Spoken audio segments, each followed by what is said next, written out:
Good evening, everyone. This is Dolores Cannon again with the Metaphysical Hour, and I'm live tonight. I will be discussing the Metaphysical conference that we're going to be having next week. You know, for the last couple of months, I've been interviewing a lot of our authors who are going to be speakers at the conference, and we're coming down to the wire. The one author or speaker I was going to have tonight was unable to be on the show, so I'm going to try to go over and recap all the ones that are going to be there, and then I'll be talking about some other things too. But we're getting very excited about it because it is getting close, and it's not going to be much longer. It starts next Friday. And the people are registering like crazy. They're coming in every day. This is going to be the biggest show that we have ever done. This is our 4th year of the Transformation Conference here in Arkansas. And this is the biggest turnout we've had so far, and we have just started some of our local advertising, so we're really figuring we're going to fill the entire auditorium, which will make everybody very pleased. But before we go any further, let me give out the toll-free number in case anyone does want to call in tonight. If they want to ask me any questions about anything, it doesn't matter if it has to do with the conference or what. But the toll-free number is 888-815-9756. They said that's the new toll-free number, 888-815-9756, just in case anybody does want to call in. Okay, but we started this Metaphysical conference, 4 years ago, and we've always had a very good keynote speaker every time. The first conference we did, we had the grandson of Mahatma Gandhi, who was one of my authors. And after that, we decided to turn it into a showcase for the authors that we are publishing. One of the main reasons is to kind of let them get their feet wet. Some of these authors have never done any speaking. They've never done any public appearances. And being on my show here was the first time they'd ever done anything like that, and a lot of them were kind of scared about it. But I think it's very, very important, and I tell them this, that you must promote your book. Once we publish the book, that's just the very beginning. No book sells itself by just sitting on the shelf. You have to get out there and promote it and let people know who you are. But a lot of them are scared, and I understand that. So I've had them on my show to at least get them used to start talking about the book. So many of them are coming to the conference, and that's what I decided to have the conference for, to let these people get started in a friendly setting where they will be able to, to talk to people about their books before they go out and start doing other lectures with other conferences. I've done so much of this. I've been doing it for 20 years, and there was a time there I was doing a different conference every week all over the United States, and that got to be a little too much because I was on the plane all the time, and I started slowing down on the public appearances, but that didn't mean I was slowing down on my traveling. But that was people, when we had our first conference, everybody said, "You mean this is the first one you've ever done?"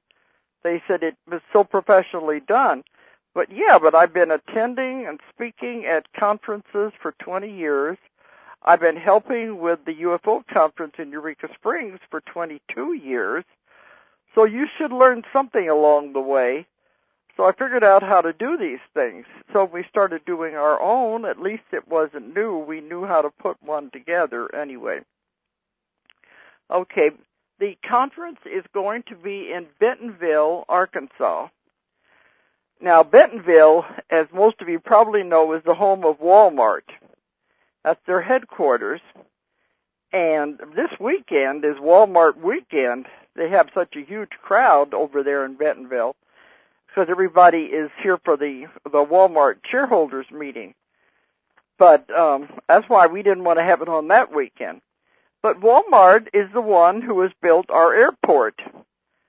The airport is right there at Bentonville, Arkansas. And if anybody does want to fly in for the conference, it's called the Northwest Arkansas Regional Airport. The call letters are XNA. And Walmart built the airport mostly because of the headquarters being right there. But it helps me when I fly out so much. It's very convenient.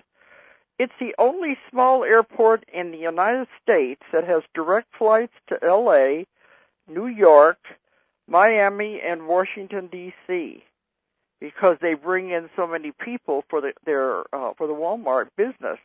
So they've got clout, I guess, so they were able to fix it so they could have direct flights.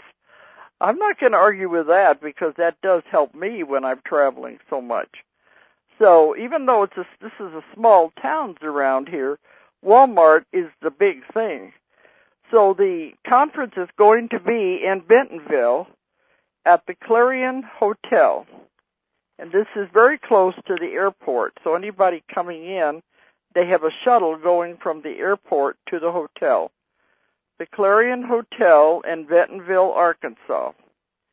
And if you want to find the address and more details about it, telephone numbers and everything, you can check on our website. It has all the information, or you can call the office. They do have rooms set aside at a special rate, but they just told us yesterday that the entire hotel is now completely full, and they were a little doubtful in the beginning if we could even pull off the allotted block of rooms, but they said they were very surprised to find out the entire hotel is full. But right next to the Clarion is the Sleep Inn, which they also own.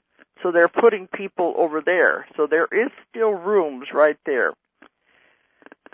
So if you check our website, you get a lot more information about this conference. And our website is www.ozarkmountain. You know, we are Ozark Mountain Publishing, so it's Ozark Mountain, and it's abbreviated in the website, OZARKMT.com. Or if you're overseas, it's OZARKMT.com. All the information about the conference is in there. And our telephone number is 1-800-935-0045. 1-800-935-0045. You want to get more information about this. Of course, one of the main reasons so many people are signing up is our big draw is our keynote speaker. And I've had all these people on the show, and in case you missed it, Helen Reddy is our keynote speaker. And we're just so proud that she is going to be here and be able to do this. We were really surprised when she called us. Her agent and everybody called us. They said she wanted to meet us. So she's from Australia. So we met her when we were over there in November. We took her to dinner and got to know this fantastic lady. And she said she wanted to come to our conference. So it just about bowled us over because somebody like that would want to come here.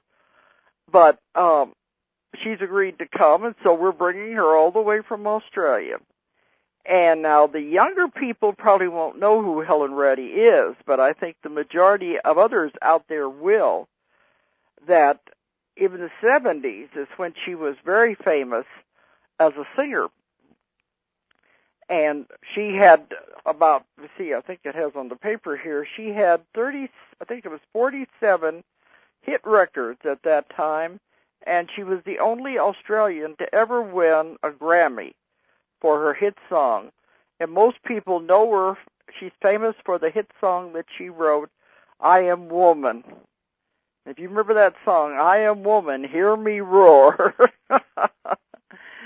And that was the most famous one that she did. And that made her to become, I guess you would say, I don't want to say the mother of Women's Lib or whatever, the founder of it, the backbone of it. She doesn't like to admit to any of these things. She's a very low-key person. She doesn't see herself as the importance that she had and the influence that she had upon women's lib and upon women's rights. She doesn't see that because when you're in the middle of anything, you don't really see it. But she was very much involved with that because of her song. It was right at the time a women's lib movement was starting and the women's rights. So she was very influential in all of that. And she was a hit singer up until whenever she decided to retire, which in 2001 she got out of music. And she said it's because she just got tired of it. She has been in acting and movies and TV. She's been on the stage and everything since she was 4 or 5 years old. So it's a whole lifetime of being in the public eye. And she said she just got tired of doing it, and that's why she finally got out. And at that time, she took up a whole new career. And that's where she's now into our field, metaphysics. She is a hypnotherapist. She went back to college. I think she was about 60 years old when she went back to college and got her degrees and became a hypnotherapist, and she's practicing in Australia. That's why we had a connection, that she's very interested in past lives, and that's why she wanted to meet. So, but a lot of people have said, what in the world would a former singer have to talk about at a metaphysical conference? But her whole entire life has been strange and unusual and very much involved in the spiritual with strange happenings since she was a child. Near-death experiences, out-of-the-body experiences. So we're just going to have to see what she's going to talk about. But it's amazing how she has come into a second career now, and now she is traveling and lecturing in this field. We're all into the metaphysics. But it's the things she has talked about that happened in her life are really fascinating. And we asked her, what are you going to talk about at the conference? She says, I don't know. I just do it as it comes. So it's going to be interesting anyway. But she will be speaking on Saturday evening. Where the conference is going to be June 12th to the 14th next week, which is Friday, Saturday, and Sunday. And Helen Reddy will be speaking on Saturday evening, the main one. But we have many other speakers, too, that are really fascinating.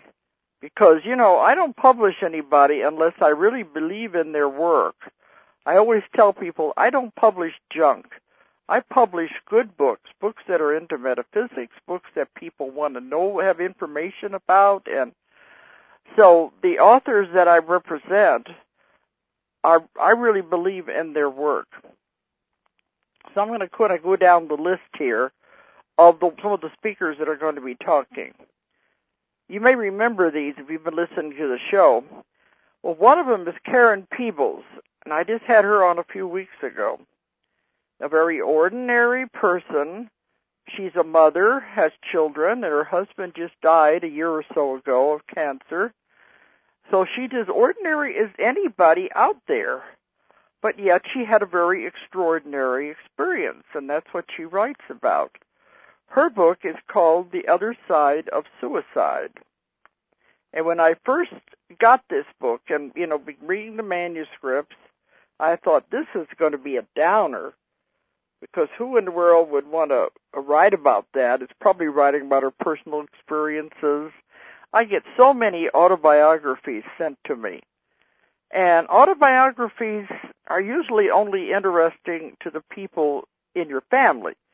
If I'm going to publish an autobiography, it's going to have a broad mass market appeal. So I don't do a lot of autobiographies. So I thought maybe that was what it was about. Because the original title was What Happens After Suicide, so that's what I was thinking. But this woman, and her experience that she had, was that suddenly her uncle began appearing to her and talking to her. Her uncle had died 25 years before, and he had committed suicide. And she didn't even know him that well. And it was like, what in the world is he appearing to her about for? And so he began talking to her and telling her, you've got to write this book about suicide. So he was going to tell her what happens when a person commits suicide, what it's really like on the other side. And when I read the manuscript, I said, I know I've got to do this because it goes along with the same findings that I have found in my work. There was no contradiction because, the church always wants you to believe that if you commit suicide, you're doomed and you're going to hell or purgatory, and there's no salvation or anything. That's the end. Well, I found that's not true, and so I wanted to know what she had found. And she found out the same things I did, that once the person commits suicide, they are met with great love on the other side. There are spirits there who that is their job, to take these souls and to work with them, because they realize they only made a mistake, they took on too much, and they have to be worked with. They can't come back right away. It would be too traumatic on them, too hard. And she did say something interesting on the air a couple of days ago. These all came from her uncle, who she said died, and he was on the other side working with suicide victims that had come over. So he knew where they went and what happened at that time. He said every single one of them, the minute they died and went over into the spirit realm, they all wanted to get back into the body. They all wanted to get back into the life. They had realized they'd made a very bad mistake. And the same thing I've found, you don't die anyway. People think, well, if I commit suicide, that's the end. I'm out of this. I don't have to be in this mess anymore. That's not true, because there's not a curtain that just comes down. You're always alive. You never die anyway. So you're either alive here or you're alive when you cross over, but different set of circumstances. So when they cross over, they said that's the first thing they realize. Hey, I didn't get out of anything. And there's a lot of remorse, and they wish they could not have done it. So they want to get back into the body, which of course they can't. But they are met by very loving spirits who take them to a special place where they can be worked with. And there's special energies that have to be done. A lot of very caring work is done with these people. There's a great deal of love involved. And he calls it the Emerald City, is where he would work with these people. I said, that sounds like the Wizard of Oz. But it's a beautiful place. Well, green is a healing color, a healing energy. So I guess they shouldn't be surprised that it would be called the Emerald City, because it would be green. But they're taken to this place, and I had been told it's like a spiritual hospital where they're cared for and, worked with, and it can take a long time before they're ready to come back and try it again. And a suicide never gets out of it, never escapes from it, because when they come back, they're put back in the same circumstances, so you really don't get out of anything. So this is an amazing story, and I think it's very important for people to know this. If they've had people in their family who have died, or if they have other people who are contemplating it, it's a very valuable book. It's a small book, but I thought it was very important. And so she's going to be one of the speakers that are going to speak about this. And she kind of feels like she was just pushed into this involuntarily, because she didn't realize she was going to have to go out and talk about it. But she felt she really needed to publish the book. And she was told so much about the other side and what happens when you die. And at the same time all of this was going on and her uncle was giving her this information, was at the time her own husband was dying of cancer. And she was writing this book, and she said it would have been a lot harder if she hadn't have had this information to help her deal with everything that was happening. So it's Karen Peebles with The Other Side of Suicide, and she's going to be one of our speakers. Then we have Don Shorn. He was a speaker last year, too, because we are publishing 3 of his books. Now, I keep telling people I expect him to really go beyond Zecharia Sitchin. These are the kind of books that he's writing about. The story of the Earth, how Earth began, and how it was seeded from outer space, and how the ETs, I guess if you want to call them that, have been here since the beginning of time, helping man to evolve. But where Zecharia Sitchin got his information from translating the Sumerian tablets, and he only covers a small portion of Earth's history, Don Shorn has spent many years in doing extensive research. This is where his most important and valuable asset is that he's able to do such tremendous amount of research and dig into all the little things. Some of these things I had never heard of. He's found documents that I'd never heard of. And going all the way back, this is why it's taken 3 books to tell the story. It's called The Elder Gods Theory. And the first one came out last year, and it had such an extensive amount of information going from the time of the developments, from the caveman all the way through to modern times, and this tremendous amount of information. And then when we were going to publish the second book in the series, people said, I don't know what else he could write about. He seemed to have covered everything in the first book. But he did. He covered even more. He covered all the different countries of the world and going back into the ancient ruins and the evidence that he's found there. The third book in the series will be coming out before the end of this year. So it'll be a 3-volume set dealing with what is called the Elder Gods Theory. So he'll be talking a lot about that, of what he has found in his research. And he's meticulous in what he has uncovered. So we're very excited about him, too, and especially with the 3 books that we're publishing of his. It's an ongoing thing. And then there's going to be Sherry Cortland. She was on my show just last week because I had one of my authors that ended up couldn't make it, so we had to replace him with Sherry Cortland. And her book isn't even out yet, but we told her, well, she can talk about it anyway. But Sherry Cortland wrote the book Windows of Opportunity, and she's going to be talking about that. And it has to do with the things that happen in your own life. Like, you may think things that happen are negative, but sometimes that can be the very thing that will open up a window of opportunity for you to turn your entire life around. Even people in our lives that we think are negative are actually there doing us a favor when we look back on it, because they turned everything around and made events happen that wouldn't have happened ordinarily. So it's a different way of looking at things in your life.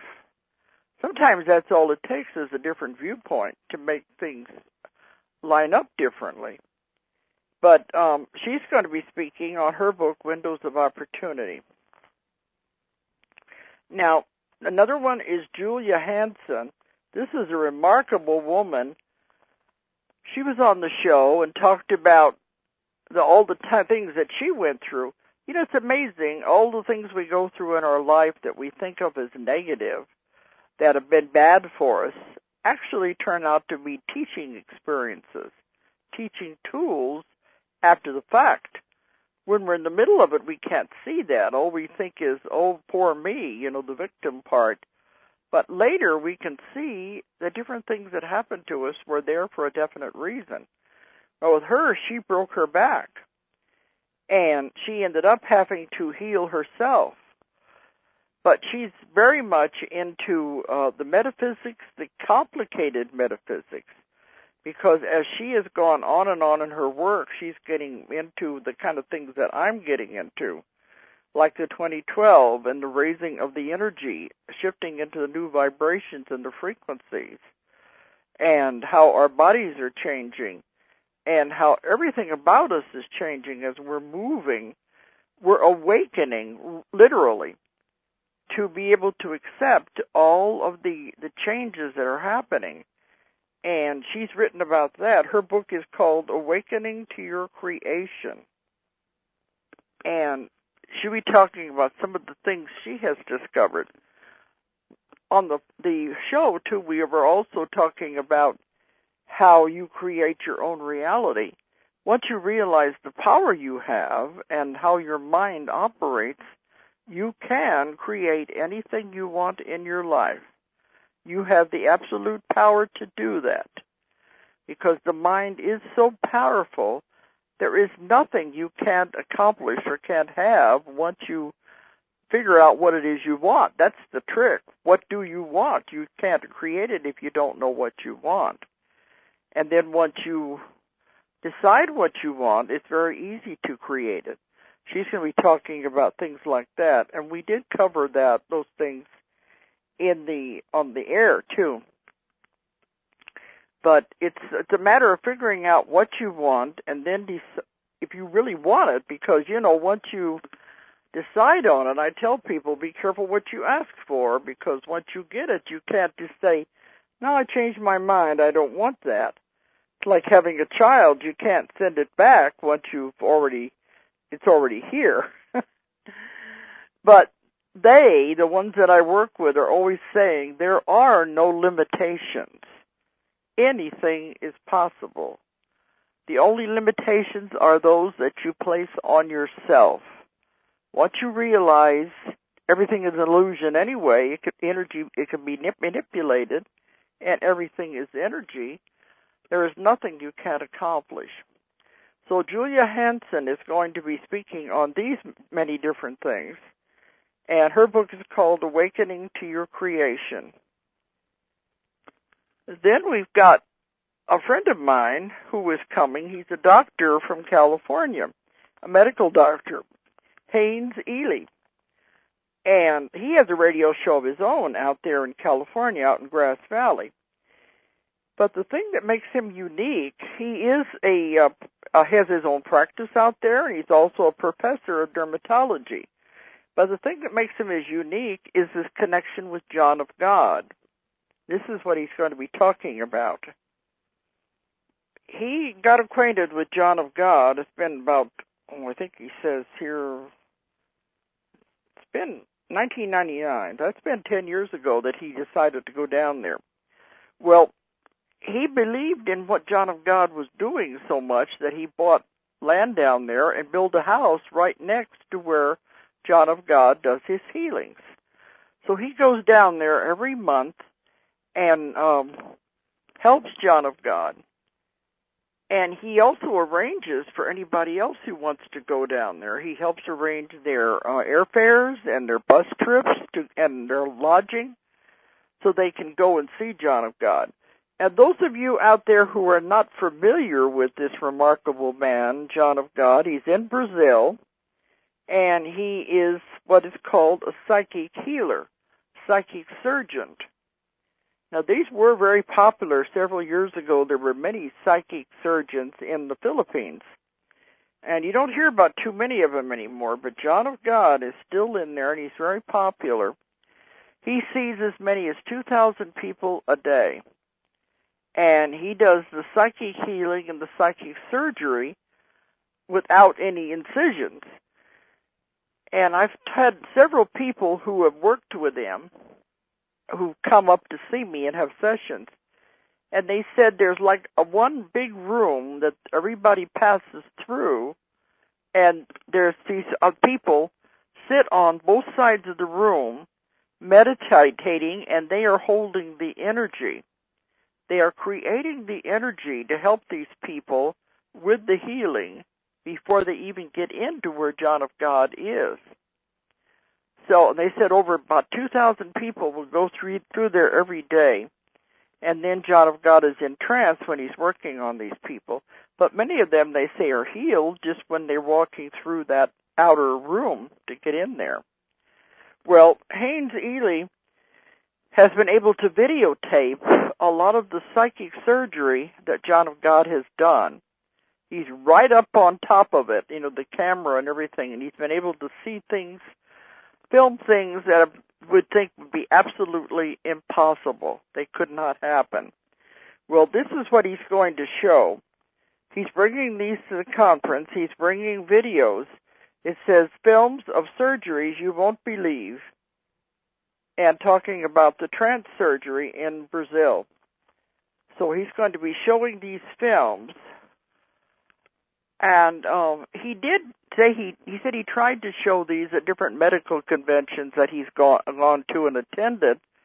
But of course, the medical profession just laughs it off. They won't take it seriously. So he's only had a few doctors at the convention who has even been interested in it. But this is the way things are going, and I'm finding that out more and more because I'm working with doctors all over the world. They're beginning to realize the mind is what heals. The mind is so extremely powerful. That's where it's all coming from. And the doctors are more or less covering the symptoms without getting to the actual cause and the tremendous power the body has to heal itself. So I think more and more of this information is going to be coming out. But Haynes Ely is coming from California and bringing the videos. And he's going to be talking about that. And that's going to be very interesting. Okay, I'm trying to see who else we got here. I'm going down my list here. Of course, we have Justine Alessi. She's a fantastic woman. She's been at every conference we have had. Justine Alessi is a master tarot reader. We published her book, The Rebirth of the Oracle. And the reason I did it was because she had found that the tarot have been for centuries using very, very old information, ancient information, and explanations of the cards and what the symbols in the cards mean.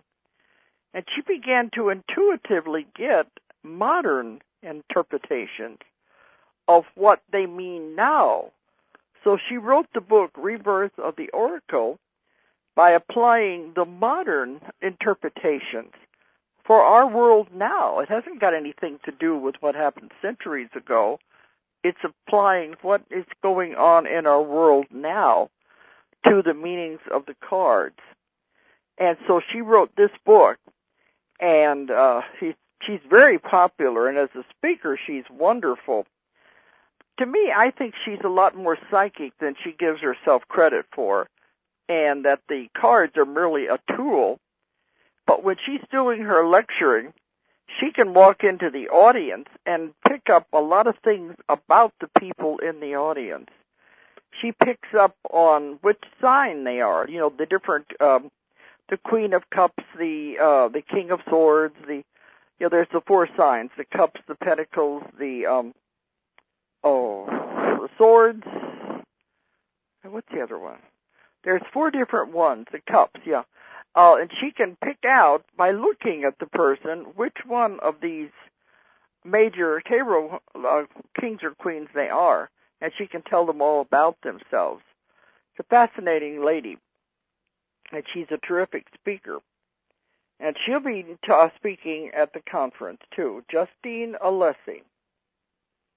Then we have a new author. This will be his first time to speak. He's called Keith Bender. He's an older man, and he decided to go out on a limb and write a very controversial book, what he considers to be controversial. Of course, to me, I don't, because I believe in all of these things, so I really didn't think it was controversial.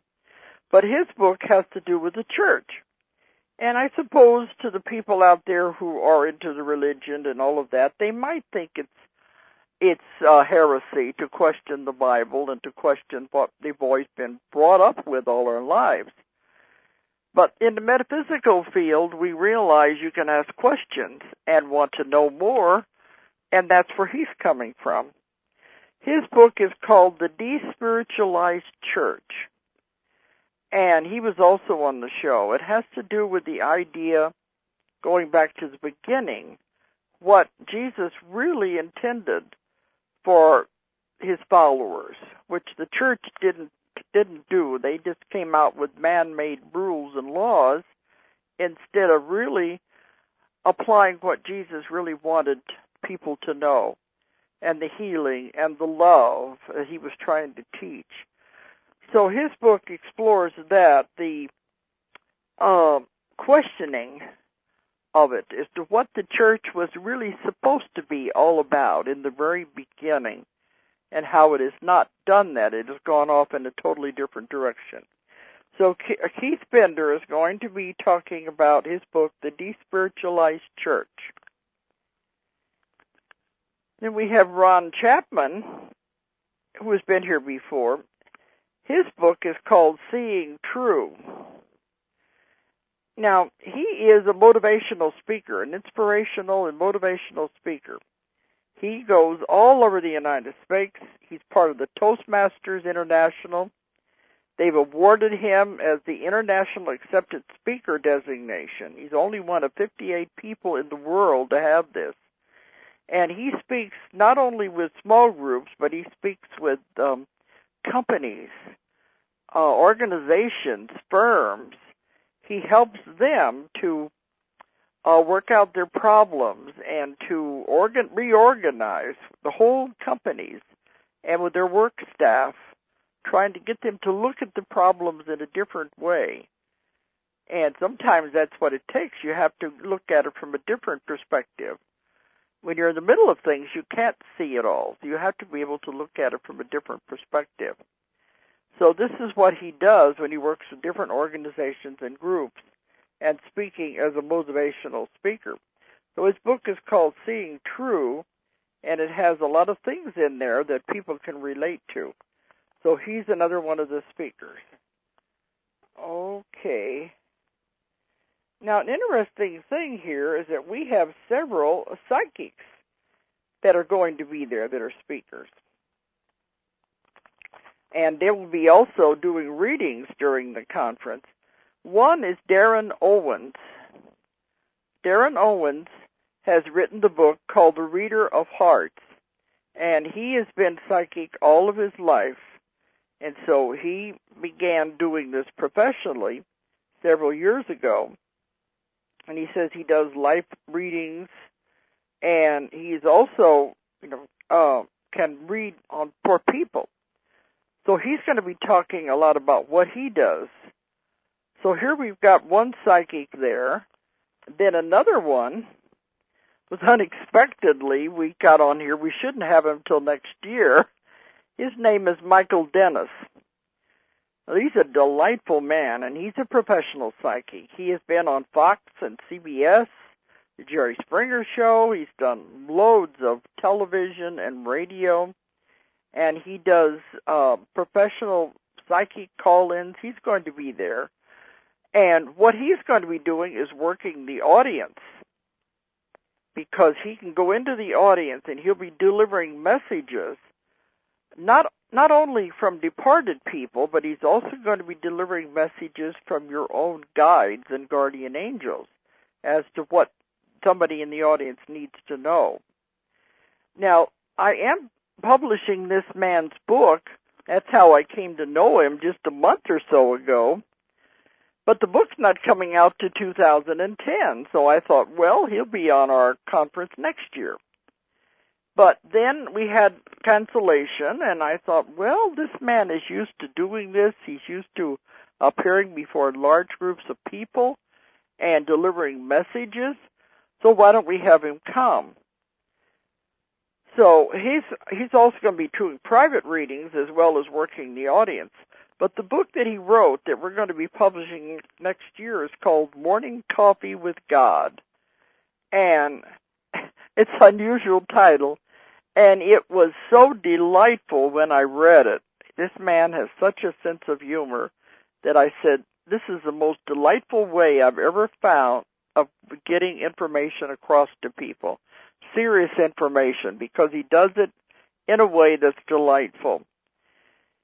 I'm going to leave it up to the reader to decide, is he really communicating with God or what? But he says that during a time in his life, it's only been a few years ago when all this began happening, he began having what he thought was vivid dreams, but they were so real that it was hard to say if they were dreams or not, because he remembered every tiny detail of them. But it got to where he would go into the kitchen, and there would be God, different forms every time, different outfits and everything, sitting at his kitchen table, and he would fix him coffee, and then God would proceed to give him a lot different wisdom and answer his questions. And the information that he gave him is delightful. It's very deep, very profound information that everybody needs to know, but it was done in such a way that made it very comfortable for him. So he said every morning this would happen. But then he would wake up and he wasn't sure if it had been a dream or what it had been. But all of the information was there, so he was able to write it down. So I'm leaving it up to the reader to decide, does this really happen, or does this man have a very active imagination? Because a lot of the things he was told, he didn't know, and they made him rather uncomfortable, really. So he's a wonderful, fascinating, funny, happy guy, and he's going to be talking and doing readings for the audience, messages delivered from their guides and guardian angels. Okay. So we're going to have several people doing these unusual readings. Then another speaker is Carol Pate.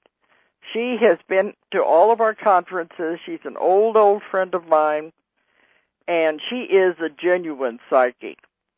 She has been, since the age of 12, working with the law enforcement agencies, and up to date now, she said she's doing working on 400 to 500 murder cases a year. That's a lot, 400 to 500 murder cases a year. She does 4 or 5 a day, and she has her own psychic center, too. But they're constantly calling her in for consultations. She finds missing people. She brought another line of her work. She goes to Egypt, and she's been working on finding the hidden tunnels underneath the Sphinx and the pyramids. She found the Shogun's treasure in Japan. She's a fascinating lady. And a lot of you may know her because she has appeared on many TV shows, and on the Court TV, the Psychic Detective, she became a regular on there. She's had many, many shows for them on the Psychic Detective show for the Court TV, as they went over a lot of the cases that she's done with the different police. Now she is on the A&E show that's called The Psychic Investigator. So she's still appearing on TV as they go over and explore some of these cases that she's worked on. And she's a profound, wonderful lady. It's amazing. She says when she's doing the murder cases, none of this is pleasant. She sees it from the victim's eyes and also from the killer's eyes. And she experiences everything that they experience. So it's not a pleasant talent to have because you really feel all the emotions. She said she's been hung, strangled, even hit by a train, and she said none of it is pleasant. It's something many times she wished she didn't have this ability to do. But every time she comes, it's fascinating. People really like to hear her talk.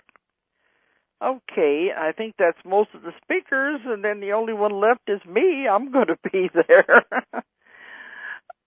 This year, I'm going to be speaking on the Nostradamus prophecies again. I haven't spoken on that for quite a while.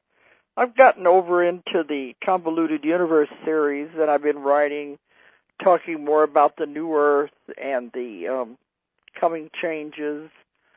And, of course, when I'm at UFO conferences, they want me to talk about the UFO cases. So I've more or less gotten away from the Nostradamus, and I began to think there's a lot of people out there who haven't really heard the prophecies, because I've been lecturing on those for 20 years since the first books came out on them. So I decided I'm going to focus on that for my talk and go over a lot of the ones that have already come true, the ones that are going to come true, what's expected to happen, and we'll try to cover some of those things in my talk, because I can talk on just about anything. As you well know, on this show, I don't have a guest. I can talk about anything, because I've got so many books out. But I'm going to focus on the Nostradamus prophecies.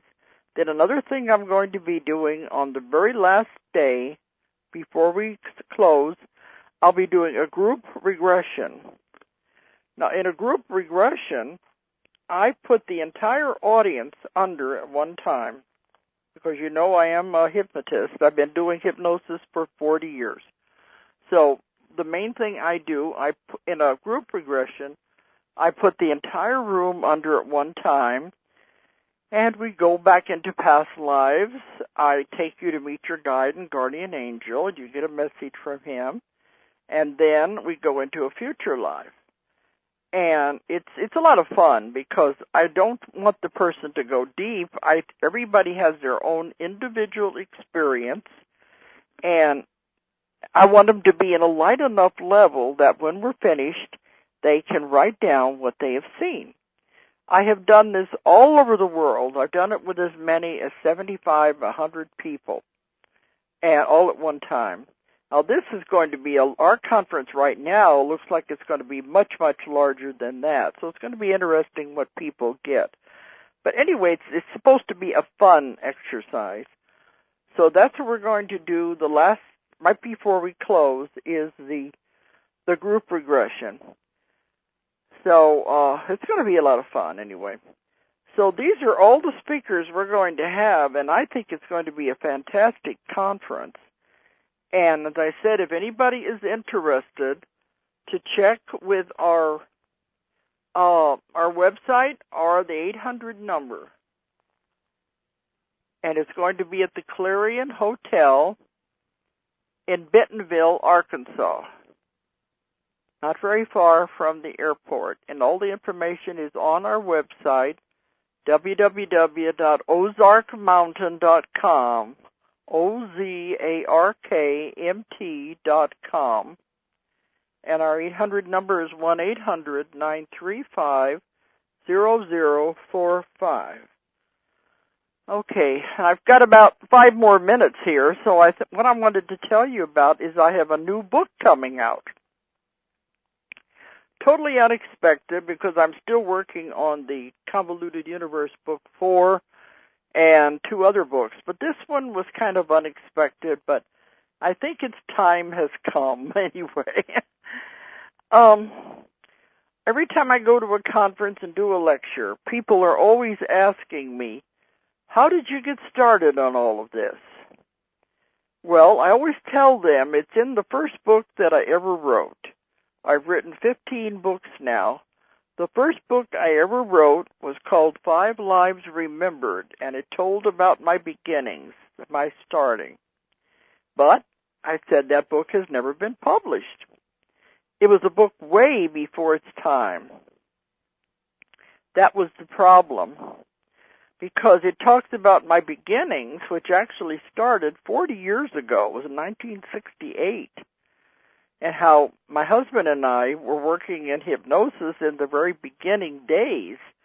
Now, this was in the days before reincarnation, past lives, New Age. Nobody knew those words. They didn't exist at that time. As a rule, there's always a few people out there who knew them, but on the average, there was nothing written about them. There was nothing out there. The only book out at that time was The Search for Bridie Murphy. And as you know now, that book would never even be published. It's too simple, too ordinary. But it was a book for its time. It was a book that got people thinking along the lines of past lives. And maybe it's possible, maybe I did live another time. But it was just beginning to open people's eyes at that time, and they had a lot of criticism against it. But at that time, my husband had just returned from Vietnam, and we were living down in Texas with a big family, and he was doing the hypnosis as just, stop smoking, lose weight, doing the habits, the very simple stuff. And a doctor on the base wanted us to work with one of his patients that was having trouble with, she was very overweight and nervous eating, and so her kidneys were bothering her. So he wanted to know if we would just help her to relax. So anyway, while we were working with her is when everything began. That's why I called this book My Beginning. Everything that's in there is how I got started and how we stumbled into reincarnation when she went back into a past life where she was in the Roaring 20s in Chicago. And we didn't know what we were doing. We had no idea. I've always been open to things. I knew there was a possibility of this. So I guess it didn't shock us too much. Otherwise, we would have just stopped what we were doing and just never done anything. But we were curious. So we kept it up. And the book is called 5 Lives Remembered because we took her through 5 different lifetimes. And I tried to verify them. We did a lot of work with them. But it's amazing that for the beginning, the tremendous amount of information that came out. And also, in those 5 lives, everything that is out there now in metaphysics, we had then. We didn't even know what it was. There are walk-ins mentioned, even though the term didn't even exist in those days. The name came along in the 70s when Ruth Montgomery began writing about it and called it walk-ins. But we had it. We didn't know what it was called, but it's a perfect description of it. We also had the subconscious. We had talking to God. All of it was there, and it was just very fascinating, but we didn't know what in the world we had. So it shows how I began stumbling in the dark, not having a clue what we were doing, and what you can accomplish that way before any of this was even thought of. But it all ends very tragically when my husband is almost killed in a terrible car accident. And so it all brings everything to a screeching halt. And at that time, everybody was saying, well, this is your punishment. Fooling around with stuff like that you're not supposed to be fooling around with. I never could believe that because I knew a God that I had discovered with doing this would never punish anyone for asking questions and wanting to know information. So anyway, I wrote the story of this. I wrote it I think it was about 1979. I finally wrote the book, and it was put away. I tried for many years to get it published. I couldn't get it published. It was ahead of its time. There were no New Age stores. There was nothing out there. I think there was one shelf in like Barnes & Noble or something with metaphysical books. There was way ahead of its time. I couldn't get it published, so I put it away, and then I began working on my other books that finally did get published. And everybody said, why don't you publish it? And I said, well, it's too simple. It's too ordinary. It'll be too old-fashioned. But everybody said they thought I should. So just a month or so ago, I was cleaning out my office and going through old files, and there I found the manuscript. And I gave it to my daughter, and I said, will you read it and see? What do you think? And she said, oh, Mom, it's beautiful. It has to come out. It's a bridge book. It'll be there for the ones just starting out. And it's also a time capsule of the 1960s. So we decided to go ahead and publish it, and all I had to do was write an introduction to say why it's taken so long. So that is at the printers now, and we're already taking orders on it, and they're coming in, and I'm going to have it at the conference next week. Hopefully it'll get off the printers in time. The book's called 5 Lives Remembered. If you're interested in that, also call our 800 number or check on the website. It's on there. It's 1-800-935-0045. Okay, looks like we're coming to the end, and I was worried what I was going to have enough to talk about tonight. Shows you how fast the time goes. All right, and I hope some of you will show up at the conference. It's going to be fantastic. Good night, everybody. If you enjoyed the show, check out more of our other videos, and be sure to subscribe and click the like button. Thank you for listening to the Metaphysical Hour with Dolores Cannon.